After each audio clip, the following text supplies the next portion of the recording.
What's up my Pugnions, Andy with Tech Influence here, excited to go over this comparison video of the PlayStation Portal versus the iPad Mini. I have this separate third-party Bluetooth controller on the iPad, and we're gonna be testing to see if it makes sense for you to choose the PlayStation Portal versus the iPad Mini. Both of them have similar functions, but obviously there's gonna be a big desperate cost between the two. Let's go over all of those different options here and I'll give you my recommendation at the very end. Both of them obviously have separate ecosystem. iOS is great because it's got the App Store with millions and millions of games and other apps that you can use. It's obviously an iPad, so you've got those functions, but being able to have a controller like the GameSir controller for the iPad is an easy way to be able to transform it into a similar PS Portal. The PS Portal is great with a nice, vibrant screen, lots of colors, and great brightness. You've got Bluetooth headphones, support for only Sony PlayStation headphones. You have a headphone jack, and the battery life is pretty decent. With that said, before we jump into it here, this video is sponsored from our channel sponsor, Private Internet Access. If you want to be able to secure your data, especially if you're traveling,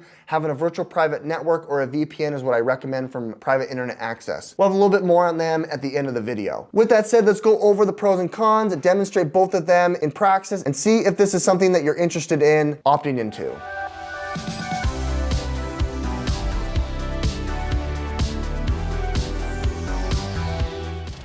Okay, first of all, comparing the screen sizes here, you can see that the iPad is obviously oriented in the 3x4 orientation, which is a little bit better for scrolling, for doodling, for drawing. You've obviously got all of the functions of the iPad Mini, its latest software updates. I've got the Apple Pencil Pro, which allows for obviously all of the workflow, the creativity, the animation, the note-taking, the overall content creation aspect, whereas the PSN Portal, you only are locked here to being able to play the PlayStation. You can't even go on the internet.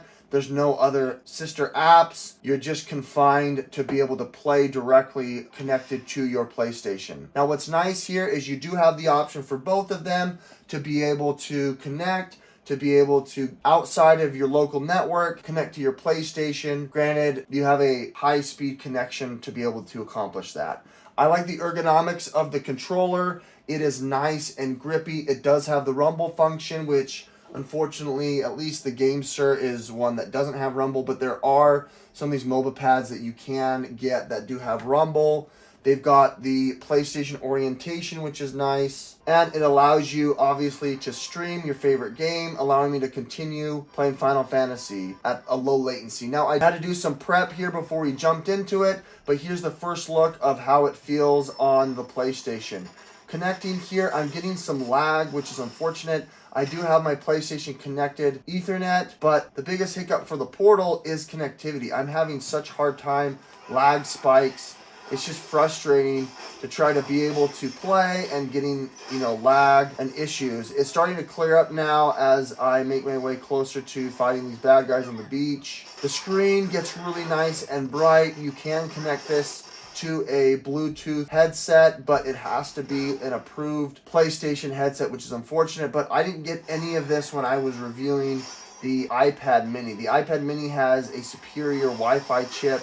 I think the chip here on the PlayStation Portal is just really poor, giving me lots of lag, lots of input issues, despite having a really clean screen, up to HD, which is nice. And you even have these cool decorative colors that add to the vibe and facilitate some of the game mechanics like low health in this game, which is fun.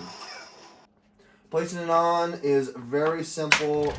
Go ahead and take off any other case. You just place it on the side where the hinge is, and you can kind of just stretch it across, and then you're all set. Now, there are a couple of pretty close thresholds here where the buttons are, which is a little bit unfortunate, where the device is just a little bit too big, but I didn't notice that it was going to deter you or be able to prevent you from playing. And if you want, you can still have your Apple Pencil Pro here, right there on top, charging with no problem. I like that. That looks really clean in the hand.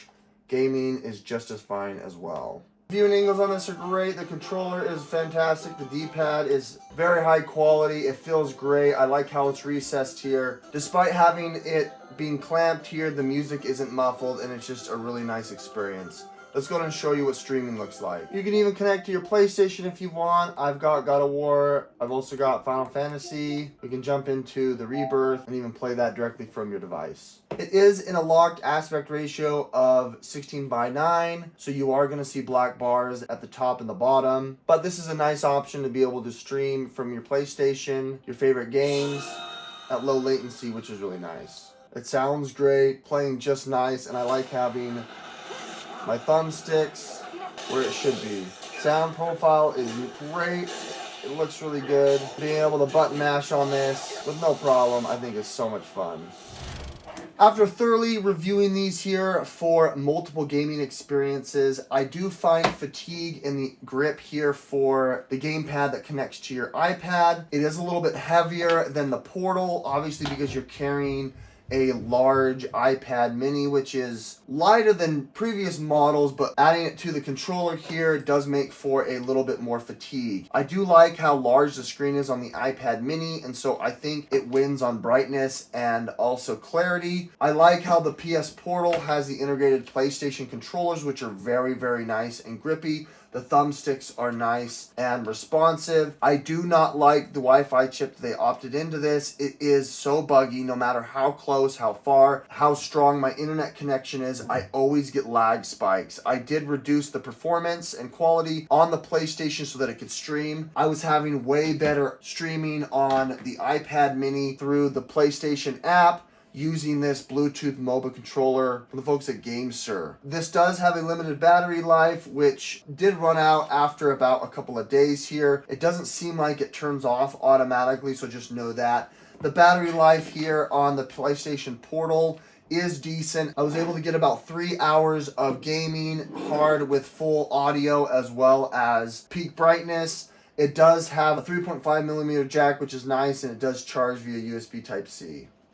Privacy and security is integral to my daily life. I actually work as a compliance officer, so having a VPN is super important to my day-to-day activities. A virtual private network, or VPN, is a great way to hide your IP address and safeguard your internet connection through encrypted tunnel. This way it shields your digital life from the eyes of those who are looking to exploit your private information. Private internet access servers is located in 91 different locations, by giving you the option to change your IP address or to choose from all 50 states, allowing you to gain access to websites and services that are not available in those locations. One private internet access subscription covers an unlimited amount of devices. This includes Windows, Mac OS, Android, iOS, and even consoles. Use my link down below in the description, piavpn.com/techinfluence, to get yourself 83% off a 2-year subscription plus 4 months extra free. Private Internet Access is my go-to here, and I recommend that you check them out as well. Thanks Private Internet Access for sponsoring this video. Make sure you check out my link down below, piavpn.com/techinfluence, to get yourself 83% off and 4 months extra, a 2-year subscription. It does help out the channel. I did play a premium for my PlayStation Portal just because at the time that I recorded, it was out of stock. It's around 300 bucks. The iPad's about 500 and the controller itself is 50. If you just buy those things alone, you've got about a $200 to $300 difference between the products, but I think it's pretty obvious. The Wi-Fi chip here on the PS Portal is garbage. You still are able to stream both of these outside of your network, but it did take prioritizing performance rather than quality on the streaming on the PlayStation in order for the PS Portal to work. The 16:9 ratio is good, but the iPad I think is superior. And you wanna play PlayStation in your travels, in your bed, using an iPad or even your iPhone with a controller is my go-to. But let me know what your variation here is to be able to play on the PlayStation. My biggest gripe is that you can't download games locally here to the PlayStation Portal. You have to have an internet connection in order to play, and you can't even go on the internet. With that said, Andy with Tech Influence, thanks so much for watching. Hit that like button, subscribe if you want to see more. We'll catch you on the next one. Bye.